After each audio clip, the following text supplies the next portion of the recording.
Human endocrine system সম্বন্ধে পড়ার সময় ক্লাসটা আমরা শুরু করব আমাদের একদম হিউম্যান ব্রেন থেকে। হিউম্যান ব্রেন কিন্তু বা আমাদের ব্রেন কিন্তু আমাদের এই কমপ্লিট এন্ডোক্রিন সিস্টেমটাকে কন্ট্রোল করে। কিভাবে কন্ট্রোল করে সেটাই আমরা দেখব। কোথা থেকে কি কি হরমোনস রিলিজ হয় সেই বিষয়গুলো আমরা একটু বিশদে জানার চেষ্টা করব। এক্ষেত্রে আমরা যদি হিউম্যান ব্রেনের দিকে তাকাই, হিউম্যান ব্রেনের খুব গুরুত্বপূর্ণ একটা অংশ হচ্ছে পিটুইটারি এবং হাইপোথ্যালামাস। তাদের লোকেশনটা ঠিক কোথায়? আমি যদি ঠিক এই অংশটাকে জুম ইন করি, দেখবো এই একদম নিচের দিকে এই যে একটু ব্রাউনিশ বা ডার্ক কালারের যে অংশটা আমি দেখতে পাচ্ছি, দ্যাট ইজ পিটুইটারি। হাইপোথ্যালামাসের কানেক্টেড ঠিক এই জায়গাটায় রয়েছে আমাদের পিটুইটারি গ্ল্যান্ড, যে হাইপোথ্যালামাসের নির্দেশে আমাদের বডির সমস্ত এন্ডোক্রিন সিস্টেম, সমস্ত এন্ডোক্রিন গ্ল্যান্ডকে ওখান থেকে বসে বসে রেগুলেট করতে পারছে। এইবার কিরকম এই পিটুইটারি গ্ল্যান্ডের স্ট্রাকচার? এই যে পুরো স্ট্রাকচারটা আমরা দেখতে পাচ্ছি, এটা হচ্ছে আমাদের হাইপোথ্যালামাস অ্যান্ড পিটুইটারি গ্ল্যান্ড। ঠিক এই জায়গাটায় আমাদের রয়েছে হাইপোথ্যালামাস, তার সাথে নিচে কানেক্টেড দুটো lobular structure, this is our pituitary gland. Pituitary গ্ল্যান্ডের এই সাইডটা, এটাকে আমরা বলছি অ্যান্টেরিয়র পিটুইটারি বা অগ্র পিটুইটারি, এদিকটা হচ্ছে পশ্চাৎ পিটুইটারি বা পস্টেরিয়র পিটুইটারি। লোবিউলার স্ট্রাকচার আগেই বলেছি, দুটো লোবস রয়েছে, অ্যান্টেরিয়র আর পস্টেরিয়র। ঠিক তার মধ্যবর্তী জায়গাটাকে বলা হয় পার্স ইন্টারমিডিয়া বা মধ্য পিটুইটারির একটি অংশ। বলা হয় যে এটা কিন্তু অ্যান্টেরিয়র পিটুইটারির একটা এক্সটেন্ডেড পার্ট, যেটা একটু আলাদা, সেটাকে আমরা নাম দিয়েছি পার্স ইন্টারমিডিয়া। এবার জানা যাক কিভাবে এরা কাজ করে। খুব ভালো করে দেখলে আমরা এখানে বুঝতে পারবো যে অ্যান্টেরিয়র পিটুইটারির মধ্যে এরকম কিছু সেলস আছে, এরা কিন্তু secretory cells. Anterior pituitary hormone produce করতে পারে ডেফিনেটলি হাইপোথ্যালামাসের নির্দেশে। তাহলে হাইপোথ্যালামাস যদি সে একটা হরমোন প্রডিউস করলো, সেই হরমোনটা এখানে এই portal circulation rather blood vessels এর মাধ্যমে অ্যান্টেরিয়র পিটুইটারির কোনো একটা সেলকে স্টিমুলেট করে দিল। তার প্রত্যুত্তরে সেই সেলটা সেও কিছু হরমোন প্রডিউস করবে, সিনথেসিস করবে, যেটা সে রিলিজ করবে আমাদের বডিতে, এবং সেই হরমোনটা বডির অন্যান্য কার্যকারিতাকে নিয়ন্ত্রণ করবে বা অন্যান্য এন্ডোক্রিন গ্ল্যান্ডকে রেগুলেট করবে। তাহলে খুব সহজেই বুঝতে পারছি যে আসলে কিন্তু পুরো রেগুলেশনটা হাতে রেখেছে হাইপোথ্যালামাস। তাহলে হাইপোথ্যালামাস সে কোনো একটা হরমোন রিলিজ করলো, সেটা এই পোর্টাল সার্কুলেশনের মাধ্যমে অ্যান্টেরিয়র পিটুইটারিকে দিয়ে আরো একটি হরমোন রিলিজ করালো। অন্যদিকে পস্টেরিয়র পিটুইটারির দিকে তাকালে দেখবো বিষয়টা একটু অন্যরকম। কি না, এখানে hypothalamus definitely hormone definitely produce করছে, কিন্তু পস্টেরিয়র পিটুইটারির নিজের কোনো হরমোন সিনথেসিস করার মতো ক্ষমতা নেই। ও কি করে, অ্যান্টেরিয়র পিটুইটারির মতো কোনো রকম হরমোন সিনথেসিস করতে পারে না বলে হাইপোথ্যালামাস যে হরমোনটা প্রডিউস করলো সেটাই ওকে পাঠায়। পস্টেরিয়র পিটুইটারি সেই হরমোনটাকে কিছুক্ষণ স্টোর করে রাখতে পারে এবং প্রয়োজন মতো সেটাই ওখান থেকে রিলিজ করে। সুতরাং পস্টেরিয়র পিটুইটারি থেকে রিলিজ করা সমস্ত হরমোন কে তৈরি করেছে? আসলে কিন্তু হাইপোথ্যালামাসই তৈরি করেছে। পস্টেরিয়র পিটুইটারি কিন্তু কোনো হরমোনকে সে নিজে প্রডিউস করতে পারে না। এটা আমরা প্রথমেই জেনে নিলাম। এদের মধ্যে সব থেকে বেসিক দুটো ডিফারেন্স ক্লিয়ার। তাহলে পস্টেরিয়র পিটুইটারি থেকে যা হরমোন রিলিজ হচ্ছে সবই হাইপোথ্যালামাস তৈরি করেছে। এইবার পস্টেরিয়র পিটুইটারি সম্বন্ধে আরেকটু ভালো করে জেনে নেওয়া যাক। পস্টেরিয়র পিটুইটারির আরেকটা নাম আমরা দিয়ে রেখেছি কি, পার্স নার্ভোসা। এটা না নিউরো হাইপোফাইসিস কানেকশনের মাধ্যমে কানেক্টেড। কিরকম, যে এই যে নিউরন গুলো দেখো, সেই নিউরনের সেল বডিটা রয়েছে হাইপোথ্যালামাসে, এবং তার বাকি যে অ্যাকশন সেটা কিন্তু রয়েছে এইখান থেকে এক্সটেন্ডেড হয়ে পস্টেরিয়র পিটুইটারি পর্যন্ত। তাহলে নিউরো হাইপোফাইসিয়াল কানেকশনের মাধ্যমে পস্টেরিয়র পিটুইটারি তোমার হাইপোথ্যালামাসের সাথে সংযুক্ত হয়ে রয়েছে। Whereas in case of anterior pituitary, সেখানে আমরা কি দেখতে পাচ্ছি না, সেখানে দেখতে পাচ্ছি সে একটা পোর্টাল সার্কুলেশনের সাহায্যে কানেক্টেড রয়েছে। পস্টেরিয়র পিটুইটারিতে কিন্তু ওরকম কিচ্ছু নেই। এবং আরেকটা খুব গুরুত্বপূর্ণ তথ্য আমরা পেলাম কি, যে অ্যান্টিরিয়র পিটুইটারি সে নিজে হরমোন সিনথেসিস করতে পারে ডেফিনেটলি, সেটাও সে হাইপোথ্যালামাসের নির্দেশ অনুযায়ী করে, ডেফিনেটলি সেটা ঠিক। কিন্তু পস্টেরিয়র পিটুইটারি সে নিজে কিন্তু কোনো হরমোন সিনথেসিস করতে পারে না। সে হাইপোথ্যালামাস যে হরমোনটা বানিয়ে দিয়েছে সেটাকেই সে কিছুক্ষণ স্টোর করে রাখে, দেন রিলিজ করে দেয় বা প্রয়োজন অনুযায়ী রিলিজ করতে পারে। এইবার আসা যাক পস্টেরিয়র পিটুইটারির ব্যাপারে আরেকটু বোঝার দিকে। তাহলে মাত্র 25% পিটুইটারির যা টোটাল অ্যাক্টিভিটি, সেটা পস্টেরিয়র পিটুইটারি মাত্র 25% সে ওটা ক্যারি ফরওয়ার্ড করে। তাহলে পস্টেরিয়র পিটুইটারি নিউরোহাইপোফাইসিস কানেকশনের মাধ্যমে যুক্ত। এর মধ্যে দু রকমের নিউক্লিয়াই পাওয়া যায়। নিউক্লিয়াই বলতে দু রকমের নিউরাল কানেকশন। এই যে আমরা এখানে বলেছি নিউরো হাইপোফাইসিস, তাহলে দু রকমের নিউরাল কানেকশনের মাধ্যমে পস্টেরিয়র পিটুইটারি কাজ করছে। তার মধ্যে একটা হচ্ছে সুপ্রা অপটিক নিউক্লিয়াই, আরেকটা হচ্ছে প্যারাভেন্ট্রিকিউলার নিউক্লিয়াই। দুজনে দুটো হরমোন রিলিজ করে। সুপ্রা অপটিক নিউক্লিয়াই রিলিজ করে vasopressin, that is the ADH, এবং প্যারাভেন্ট্রিকিউলার নিউক্লিয়াই রিলিজ করে অক্সিটোসিন। এই দুটোই হচ্ছে পস্টেরিয়র পিটুইটারি দ্বারা রিলিজ করা দুটো হরমোন। এর বাইরে কোনো হরমোন কিন্তু পস্টেরিয়র পিটুইটারি রিলিজ করে না, বাকি যা করার সব অ্যান্টেরিয়র পিটুইটারি। তাহলে এই দুটো হরমোন ডেফিনেটলি কে সিনথেসিস করেছে? ডেফিনেটলি হাইপোথ্যালামাস সিনথেসিস করেছে। প্রয়োজন অনুযায়ী ও স্টোর করে রাখতে পারে, এবং যখন দরকার হয় ও কিন্তু পস্টেরিয়র পিটুইটারি থেকে সেটাকে রিলিজ করে। এবার চলে আসি অ্যান্টেরিয়র পিটুইটারিতে, যে বাকি 75% কাজটা করে থাকে। তাহলে অ্যান্টেরিয়র পিটুইটারির মধ্যে 5 রকমের সেলস রয়েছে। কি কি সেলস আমরা একবার দেখে নেব। সোমাটোট্রপ সেল, থাইরোট্রপ সেল, কর্টিকোট্রপ, গোনাডোট্রপ, ল্যাক্টোট্রপ। সোমাটোট্রপ সেল এ যখন হাইপোথ্যালামাস দ্বারা স্টিমুলেটেড হয়, এ কি রিলিজ করে? এ রিলিজ করে এসটিএইচ বা গ্রোথ হরমোন। কে রিলিজ করছে? সোমাটোট্রপ সেল। কোথায় আছে? অ্যান্টেরিয়র পিটুইটারিতে। এই যে এই জায়গাটাতে আমরা যদি একটু জুম করি তাহলে দেখতে পাবো যে এই যে আলাদা আলাদা সেলস রয়েছে, এদেরকে কে অ্যাক্টিভেট করছে? হাইপোথ্যালামাসের হরমোন এসে অ্যাক্টিভেট করছে। কিসের মাধ্যমে আসছে? না পোর্টাল সার্কুলেশনের মাধ্যমে আসছে। এটা আমাদের খুব ভালো করে মনে রাখতেই হবে। এরপরে আমরা যখন হরমোনস গুলোর দিকে যাচ্ছি তাহলে দেখছি যে অ্যান্টেরিয়র পিটুইটারি 75% ওয়ার্কলোড ক্যারি করছে, এবং ওর মধ্যে 5 রকমের সেলস আছে। এই 5 রকমের সেলস আমরা এখানে দেখলাম। সোমাটোট্রপ রিলিজ করলো এসটিএইচ বা গ্রোথ হরমোন। সে আমাদের বডির গ্রোথের ক্ষেত্রে খুব গুরুত্বপূর্ণ একটা ভূমিকা পালন করে। যার হাইপোসিক্রেশনে একরকম সমস্যা হয়, হাইপার সিক্রেশনে একরকম সমস্যা হয়। আমরা পড়েছি সেই জাইগান্টিজম, অ্যাক্রোমেগালি, সেই সব গল্প, সবকিছুর সূত্রপাত কিন্তু এই জায়গা থেকেই। এরপরে আসছে থাইরোট্রপ, যে রিলিজ করছে টিএসএইচ হরমোন। আমাদের থাইরয়েড গ্ল্যান্ডকে ও কিন্তু কন্ট্রোল করতে পারে। এবং তারপরে কর্টিকোট্রপ, এ রিলিজ করে দুটো হরমোন এসিটিএইচ আর এমএসএইচ। সরি, এমএসএইচ হরমোন, এটাকে কিন্তু আরো একজন ব্যক্তি সে সিনথেসিস করতে পারে, তার বিষয়ে আমরা একটু পরে আসছি। এরপরে চলে এলাম গোনাডোট্রপ। এটাও কিন্তু অ্যান্টেরিয়র পিটুইটারি একটা সেলস, যারা কি তৈরি করতে পারে? এফএসএইচ এবং এলএইচ, এই দুটো হরমোন। মনে রাখতে হবে এই দুটো হরমোনই কিন্তু মেল এবং ফিমেল বডিতে আলাদা আলাদা করে প্রডিউস হয়, এবং তাদের আলাদা আলাদা রকমের কাজ রয়েছে। LH luteinizing hormone, FSH follicle stimulating hormone.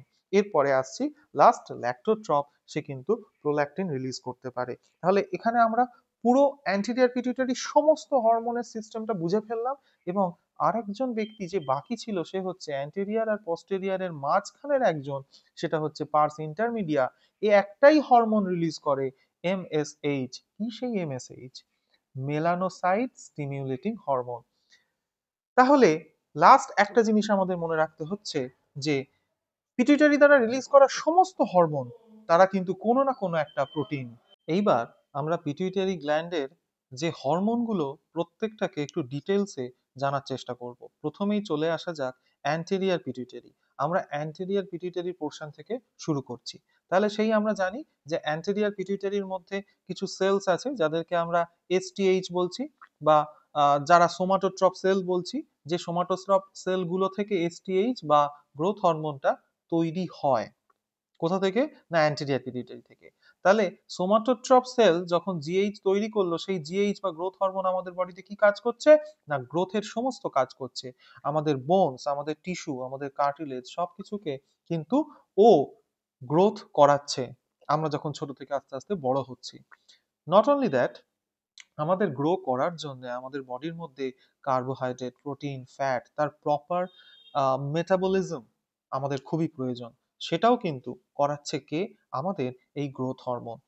এবার এর লেভেল যদি বেড়ে যায় তাহলে কি সমস্যা হবে?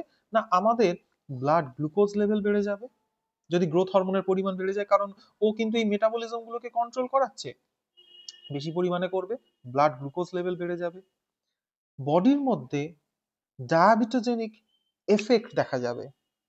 এই কথাটার মধ্যে একটা খুব গুরুত্বপূর্ণ বিষয় হচ্ছে এটা কিন্তু ডায়াবেটিস নয়, কিন্তু তার সত্ত্বেও ডায়াবেটিসের মতো একটা এফেক্ট দেখা যাবে। বোঝা গেল? এইবার আসা যাক আমাদের ডিসঅর্ডারসে। কি কি ডিসঅর্ডারস আমরা দেখব? যে গ্রোথ হরমোন যদি হাইপার সিক্রেশন হয় তাহলে কি হবে, যদি হাইপো সিক্রেশন যদি হয় কি হবে? যদি হাইপো সিক্রেশন হয় তাহলে পিটুইটারি ডুয়ারফিজম হবে। মানে কি? পিটুইটারির কোনো একটা হরমোনের হাইপোসিক্রেশনের ফলে ডুয়ারফিজম হতে দেখা যাচ্ছে, তাই জন্য একে বলা হচ্ছে পিটুইটারি ডুয়ারফিজম। বোঝা গেল? হাইপার সিক্রেশন হলে দেখা যাবে জাইগান্টিজম দেখা মানে সৃষ্টি হবে, মানে সেই একদম গ্রেট খালির মতো দেহের আকার আকৃতি বিশাল আকার, তাহলে এটাকেই কিন্তু বলা হচ্ছে জাইগান্টিজম অ্যাডাল্ট অবস্থায়, যেটাকে অ্যাক্রোমেগালি বলা হচ্ছে। দু নম্বর 2 নম্বর সেলস আমরা যাকে দেখতে পাচ্ছি পিটুইটারির মধ্যে রয়েছে, দ্যাট ইজ দ্য টিএসএইচ। তাহলে টিএসএইচ থেকে কি রিলিজ হচ্ছে? থাইরয়েড হরমোন রিলিজ হচ্ছে। এই থাইরয়েড গ্ল্যান্ডকে সে কিন্তু অ্যাক্টিভেট করে দিচ্ছে। থাইরয়েড গ্ল্যান্ড অ্যাক্টিভেট হলে কি হয়? সে কিন্তু টি3 এবং টি4 নামক এক রকমের হরমোন তৈরি করে। সেই টি3 আর টি4 হরমোন আমাদের বডির বিএমআর কে কন্ট্রোল করতে পারে। বোঝা গেল? তাহলে টিএসএইচ সে কি করলো? থাইরয়েড গ্ল্যান্ডকে অ্যাক্টিভেট করলো। সেই থাইরয়েড গ্ল্যান্ড থেকে সে এবার থাইরক্সিন নামক একটা হরমোন তৈরি হলো। সেই থাইরক্সিন হরমোনের প্রভাবে বডিতে টি3 এবং টি4 হরমোন তৈরি হলো, যারা বডির বিএমআর কে কন্ট্রোল করবে। আমাদের প্রত্যেকেরই জানি যে বিভিন্ন সময় ডক্টরের কাছে গেলে আমাদের বিভিন্ন যে ব্লাড টেস্ট গুলো দেয়, তার মধ্যে খুব বেসিক একটা ব্লাড টেস্ট হচ্ছে যেটা সবসময় দেওয়া, মানে যে কোনো সমস্যাতেই দেয়, সেটা হচ্ছে টিএসএইচ। তাহলে টিএসএইচ কিন্তু থাইরয়েড গ্ল্যান্ড রিলিজ করে না, টিএসএইচ পিটুইটারি রিলিজ করছে। আর এই টিএসএইচ এর প্রভাবে তোমার থাইরয়েড গ্ল্যান্ড অ্যাক্টিভেট হচ্ছে। টিএসএইচ বেশি রিলিজ করলো, থাইরয়েড গ্ল্যান্ড বেশি পরিমাণে অ্যাক্টিভেট হয়ে গেল, তাহলে সে বেশি পরিমাণে টি3 এবং টি4 হরমোন তৈরি করলো। আরো একটা জিনিস বলে রাখি, টি3 আর টি4 হরমোন এরাই কিন্তু তোমার কাজটা করছে বডির মধ্যে গিয়ে, যা যা সমস্যা বা অসুবিধা সেগুলো সবই ওরা তৈরি করছে যদি বেশি পরিমাণে সৃষ্টি হয়। এদের মধ্যে টি3 হরমোনটা সব থেকে বেশি পরিমাণে অ্যাক্টিভ। টি4 হরমোনটা ইনিশিয়ালি ইনঅ্যাক্টিভ, পরবর্তীকালে ওর একটা আয়োডিন কমিয়ে দিয়ে ওকে আবার টি3 তে পরিণত করা হয়, তখন ও আবার অ্যাক্টিভ হরমোনে পরিণত হয়। যাই হোক, এগুলো আমরা পরে ডিটেলসে ডেফিনেটলি জানবো। এরপরে চলে আসছি আমরা এসিটিএইচ হরমোনে। তাহলে এসিটিএইচ হরমোন সে কি করবে? তোমার অ্যাড্রেনাল গ্ল্যান্ডকে স্টিমিউলেট করবে। অ্যাড্রেনাল কর্টেক্স কোথায় আছে সে? না কিডনির মাথার উপরে এই যে ছোট্ট টুপির মতো একটা গ্ল্যান্ড, এটাই হচ্ছে আমার অ্যাড্রেনাল গ্ল্যান্ড। এখান থেকে কি রিলিজ করবে? না এখান থেকে রিলিজ করবে কর্টিসল নামক একটা হরমোন। তাহলে প্রথম 3টে পিটুইটারি সেলের কাজ আমরা বুঝতে পারলাম। 4 নম্বর সেলের নাম হচ্ছে পিআরএল, যে রিলিজ করবে প্রোল্যাক্টিন হরমোন। সে কি করবে? ডেভেলপমেন্ট অফ ম্যামারি গ্ল্যান্ড, সেটা হচ্ছে একটা নবজাতকের জন্মের পরবর্তীকালে তার বেঁচে থাকার জন্য যে নিউট্রিশনাল ভ্যালুগুলো দরকার, যে ফুড দরকার, ইনিশিয়ালি সে যেহেতু বাইরের ফুড ডাইজেস্ট করার মতো ক্ষমতা আমাদের থাকে না, একদম নবজাতক, তারা কিন্তু মার দুধ থেকেই তার জীবনে বেঁচে থাকার যে প্রাথমিক রসদ একদম প্রথম দিনগুলোতে সেগুলোকে সংগ্রহ করে। নেচার খুব সুন্দর করে এই বিষয়টাকে সিনক্রোনাইজ করে রেখেছে, যে বেবি বার্থের পরবর্তীকালে মাদার বডিতে প্রোল্যাক্টিন হরমোন রিলিজ হবে, যে মেমারি গ্ল্যান্ডকে স্টিমুলেট করবে, আর সেই মেমারি গ্ল্যান্ডের ফলশ্রুতিতে মিল্ক প্রোডাকশন হবে, যা ওই নবজাতকটিকে বাঁচিয়ে রাখবে তার জন্মের ইনিশিয়াল কিছুদিন। এটাকে বলা হয় ল্যাক্টোজেনিক হরমোন। এবার এখানে আরো একটা খুব মজার একটা বিষয়, সেটা হচ্ছে দেখো এই প্রতিটা হরমোন তার একটা নির্দিষ্ট কাজ আছে। এবার যে কোনো জিনিস অতিরিক্ত ভালো নয়, তাহলে একটা হরমোন যখন রিলিজ হচ্ছে সেটা যাতে প্রয়োজনের থেকে অতিরিক্ত না রিলিজ হয়, তার কাজটা হয়ে যাওয়ার পরেই যেন তার সিক্রেশনটাও কমে যায়। প্রতিটা হরমোনের সঙ্গে সেরকম কিছু ইনহিবিটরি ফাংশন রাখা রয়েছে।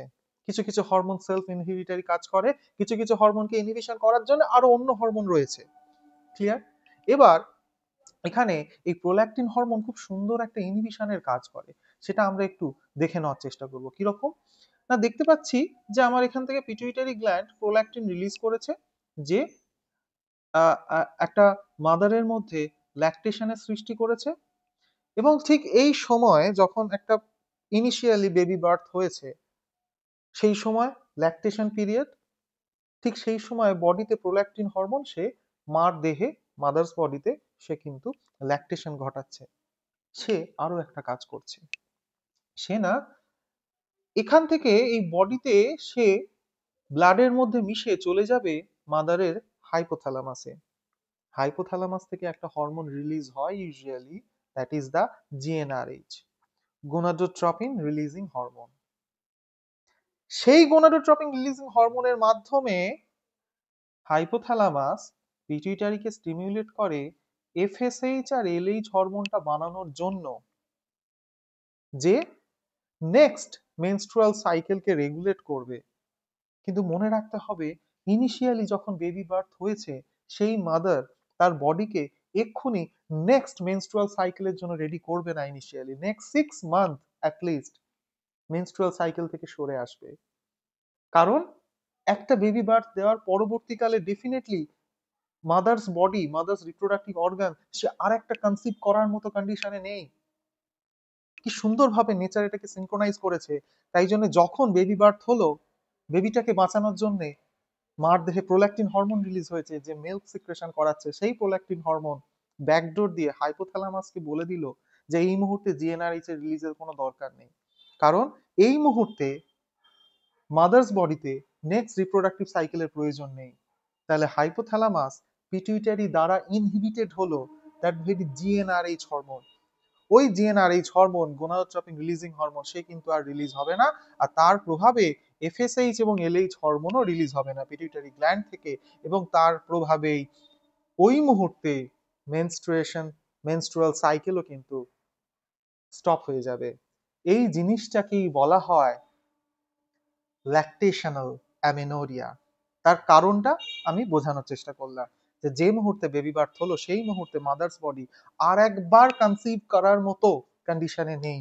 সেই জন্য রিপ্রোডাক্টিভ সিস্টেমটাকে কিছুদিনের জন্য পজ করে দেওয়া হলো।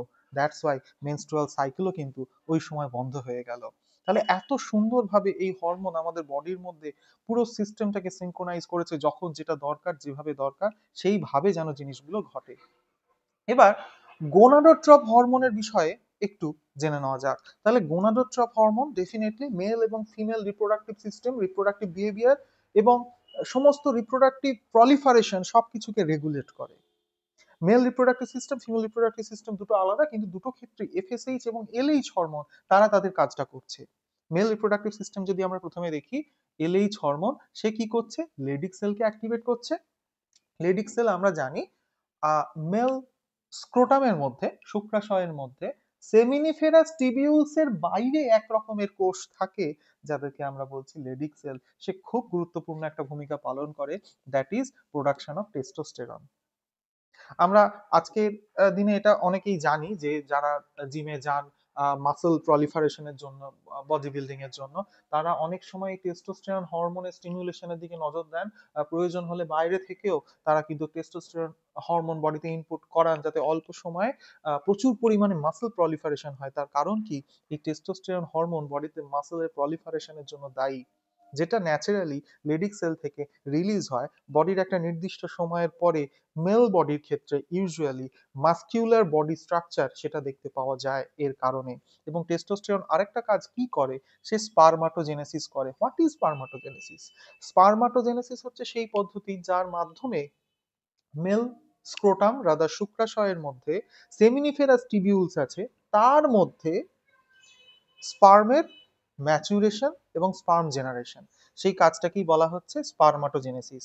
আরো একটা কাজ কি করে বললাম, যে অ্যানাবলিক এফেক্ট অফ বডি, তার মানে আমাদের বডির মাসেলের প্রলিফারেশন সেটাই কিন্তু করবে কে, না আমাদের টেস্টোস্টেরন। টেস্টোস্টেরনের আরেকটা কাজ secondary sexual characteristics in case of male body, যে এই যে গোঁফ, ফেশিয়াল হেয়ারস, গলার স্বরের পরিবর্তন, মেল বডিকে সূচিত করতে যা যা জিনিস দরকার, সেই সেকেন্ডারি সেক্সুয়াল ক্যারেক্টারিস্টিক্স গুলো হলো এগুলোই। বাহ্যিক আকার আকৃতির দিক থেকে একটা মেল তার যে বৈশিষ্ট্যগুলো পায় সেটা কিন্তু এই টেস্টোস্টেরন হরমোনের মাধ্যমেই। এবার দেখা যাক এফএসএইচ কি করলো। এফএসএইচ ফলিকল স্টিমুলেটিং হরমোন, সে কিন্তু সার্টোলি সেলকে স্টিমুলেট করলো। আবার প্রশ্ন হবে যে তাহলে সার্টোলি সেলটা সেটা আবার কি জিনিস? সেটা হচ্ছে এগেইন মেল শুক্রাশয়ের স্ক্রোটামের মধ্যে, মানে স্ক্রোটামের মধ্যে কিছু টিবিউলস আছে, টিবিউলস গুলোকে ধরো, এটা একটা টিবিউলস, এটাকে বলছি আমি সেমনিফেরাস টিবিউলস। এই টিবিউলস এর মধ্যে কিন্তু স্পার্ম গুলো প্রলিফারেট হয়, এবং স্পার্মকে প্রলিফারেট করার জন্য তাকে নিউট্রিশন দিতে হয়। সেই নিউট্রিশন দেওয়ার কাজটা এই সার্টুলি সেলেরাই করে। আমরা যখন মেল রিপ্রোডাক্টিভ সিস্টেম পড়বো তখন এটাকে নিয়ে আরো ডিটেলসে জানবো, কিন্তু এখন এইটুকুই জানলাম। এইবার এই সার্টুলি সেল সে কিন্তু আরো একটা জিনিস রিলিজ করে, that is the sperm maturation factor. এই স্পার্ম ম্যাচুরেশন ফ্যাক্টর কি করছে না, সে কিন্তু স্পার্ম ম্যাচিওর করতে সাহায্য করছে। একটা স্পার্ম ম্যাচিওর হচ্ছে কিন্তু স্পার্ম ম্যাচুরেশন ফ্যাক্টরের মাধ্যমে।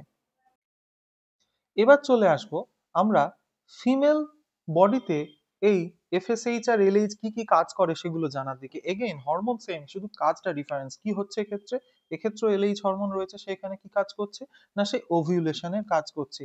ফিমেল রিপ্রোডাক্টিভ অর্গানে এই যে এই জায়গাগুলোকে আমরা দেখতে পাচ্ছি, এখানে ওভারিজ রয়েছে। এই ওভারিজ থেকে ডিম্বাণু বা এগস ওভিউলেটেড হয়।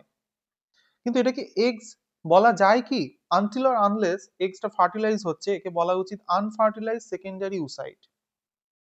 এবার সেটাকে ওভিউলেট করানোর পেছনে খুব গুরুত্বপূর্ণ ভূমিকা কে নিচ্ছে না, নিচ্ছে এলএইচ হরমোন। এবার সেই এলএইচ হরমোন আর কি করছে, কর্পাস লিউটিয়ামের ফরমেশন এবং মেনটেন করতে সাহায্য করছে। এখন প্রশ্ন হবে যে কর্পাস লিউটিয়ামটা বা কোথা থেকে এলো।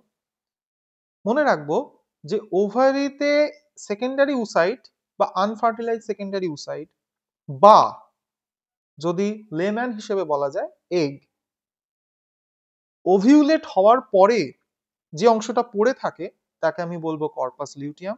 সে খুব গুরুত্বপূর্ণ এই কারণে, কারণ সে বেশ কিছু হরমোন প্রডিউস করে। কি কি করে, প্রোজেস্টেরন, ইস্ট্রোজেন, ইনহিবিন। এই প্রত্যেকটা হরমোনেরই গুরুত্বপূর্ণ কিছু কাজ আছে। আমরা রিপ্রোডাক্টিভ সিস্টেম যখন পড়বো তখন সেগুলো নিয়ে বিশদে পড়বো। এখন আমরা আবার চলে আসছি এফএসএইচ এ। ফলিকেলকে স্টিমুলেট করছে যে হরমোন তাকেই বলছি এফএসএইচ হরমোন। এ কি করছে, এ ফলিকুলার ডেভেলপমেন্টের জন্য দায়ী। ফলিকেল মানে মেল রিপ্রোডাক্টিভ সিস্টেমে ফলিকল যখন বোঝাচ্ছিলাম বা স্টিমুলেট করার ব্যাপার বোঝাচ্ছিলাম, যখন সেখানে হচ্ছে স্পার্ম তৈরি করার জন্য যে প্রসিডিওর সেই ব্যাপারটার দিকে আমি জোর দিচ্ছিলাম। এক্ষেত্রে একটা এগ বা আনফার্টিলাইজ সেকেন্ডারি উসাইড তাকে ম্যাচিওর করার যে প্রসিডিওর, সেটাকেই আমি এখানে বলছি ডেভেলপমেন্ট অফ ফলিকলস। এবং তার পরবর্তীকালে ফলিকলস যখন ডেভেলপড হবে তখন সে ইস্ট্রোজেন হরমোন রিলিজ করবে ওভারি থেকে, যে আরো বিভিন্ন কাজ ফিমেল বডিতে, ফিমেল রিপ্রোডাক্টিভ অর্গানের ক্ষেত্রে সে ক্যারি ফরওয়ার্ড করবে। তাহলে এটাই ছিল আমাদের পিটুইটারি থেকে যে গোনাডোট্রপ সেল তারা যে এফএসএইচ এবং এলএইচ সৃষ্টি করে, তারা মেল এবং ফিমেল বডিতে কি কি কাজ করলো তার একটা complete overview. Last but not the least আমরা চলে আসছি posterior pituitary. Posterior pituitary definitely হাইপোথ্যালামাসেরই একটা মডিফিকেশন। সেখান থেকে মাত্র দুটো হরমোন তৈরি হয়, কি, একজনের নাম ভেসোপ্রেসিন আর একজনের নাম oxytocin. Vasopressin ADH hormone, during emergency conserve water, মানে তুমি সারাদিন কোনো জল খাওনি, ডেফিনেটলি ইউরিনেশনের মাধ্যমে সাফিসিয়েন্ট অ্যামাউন্ট অফ ওয়াটার যদি বডি থেকে বেরিয়ে যায় তাহলে ডিহাইড্রেশনে সে মারা যেতে পারে, নানা রকম সমস্যা হতে পারে। তাহলে সেই রকম সিচুয়েশনে কি করবে, বডি চেষ্টা করবে ওয়াটার কনজার্ভ করার, সেটা এডিএইচ হরমোনের মাধ্যমে হবে, that is call anti ডাইইউরেটিক hormone. কিরকম ভাবে হয়, কিডনির মধ্যে যে নেফ্রন আছে সেই নেফ্রনের টিবিউলস চেষ্টা করবে লেস অ্যামাউন্ট অফ ওয়াটার ইউরিনের মাধ্যমে রিলিজ করে দেওয়ার, সেটা তাহলে এডিএইচ হরমোনের মাধ্যমে হলো, ডিউরিং এমার্জেন্সি, সবসময় না। এবার কিছু রিসেপ্টর প্রেজেন্ট আছে আমাদের নেফ্রনে, আমাদের সোয়েট গ্ল্যান্ডে, আমাদের ব্লাড ভেসেলসে। নেফ্রনের প্রক্সিমাল কনভলিউটেড টিবিউল এবং ডিস্টাল কনভলিউটেড টিবিউল তারা এই এডিএইচ কে রেগুলেট করছে, যে ওয়াটার এবং সল্টকে অ্যাবজর্ব করে নিচ্ছে। এর হাইপার সিক্রেশনে একরকম সমস্যা, হাইপো সিক্রেশনে একরকম সমস্যা। হাইপো সিক্রেশন অফ এডিএইচ আমাদের বডিতে ডায়াবেটিস ইনসিপিটাস ঘটায়। যেটা নিয়ে আমরা আগেই জানি যে সে নিজে কোনো হরমোন সিনথেসিস করতে পারে না, তাহলে সে কি রিলিজ করে না, হাইপোথ্যালামাস যে হরমোনটা সিনথেসিস করে ওকে পাঠায় নিউরো হাইপোফাইসিয়াল কানেকশনের মাধ্যমে, মানে কিছু নিউরনের মাধ্যমে, সেটাই কিন্তু ও রিলিজ করে। নাও অক্সিটোসিন হরমোন। অক্সিটোসিন হরমোন সেও কিন্তু পস্টেরিয়র পিটুইটারি থেকে রিলিজ হলো, কিন্তু সে কি কাজ করছে, সে ম্যামারি গ্ল্যান্ডকে মিল্ক ইজেকশনের জন্য রেডি করাচ্ছে, বা ম্যামারি গ্ল্যান্ডকে দিয়ে মিল্ক ইজেকশন করাচ্ছে ফিমেল বডিতে। Not only that, during child birth, uterus থেকে যে নবজাতক বেরিয়ে আসবে, বেবি বার্থ হবে, পার্চুরেশন, সেই বেবি বার্থের সময় ইউটেরাসের প্রপার ইউটেরাইন কন্ট্রাকশন না হলে চাইল্ড বার্থ হতে সমস্যা হবে। তাহলে ইউটেরাসকে কন্ট্রাকশন করিয়ে নবজাতকের জন্ম দিতে সাহায্য করবে এই হরমোনটা ইউটেরাসে। তাহলে এইটাই ছিল আমাদের পস্টেরিয়র পিটুইটারির খুব গুরুত্বপূর্ণ সীমিত কাজ। এরপরে আমরা হাইপোথ্যালামাস পড়ব।